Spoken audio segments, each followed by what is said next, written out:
आधी इव मासा आला. थोडंफार ॲडजस्ट करायचं, आईसारखं बनवणार नाही. पहिल्या दिवशी आलो पोहे खातोय, म्हटलं काहीतरी वेगळे लागतात, खातोय. मी म्हटलं मावशी ते काय टाकलेलं, ते हे जिऱ्याच्या बदली त्याने बडीशेपाची फोडणी दिलेली. 17ला आपण मीटिंग ठेवली, तर ठाण्याचं ओपनिंग कधी करायचं? तू काय डेट माहीत नाही तुम्हाला, चुप. माझ्या दिवसाची सुरुवात अशा पेशन्स चेकनी होती.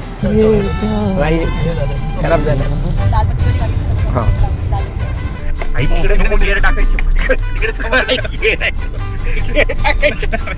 माहिती आहे रे मला. कारण ना काय होतं, पहिली सगळी रेस्टॉरंटच्या ओपनिंगला ना थोडंफार काय ना काहीतरी टेन्शन बसायचं. आता हे रेस्टॉरंट ओपन करताना ना मी माझा ओलिया असा झालाय, फ्री आहे. मी त्या दिवशी फोटो बघत होतो आणि नव चैतन्याच्या फोटोमध्ये पण माझा ओलिया असाच होता. तुम्ही आता हे सगळं बघताय ना, आणि मी जेव्हा घरात बसते अशी, तेव्हा वाटतं अरे मी म्हातारी झाली काय, असं डोक्यात काय काय विचार येतात. तेव्हा मी तयारी करते, उठते आणि येते रेस्टॉरंटमध्ये.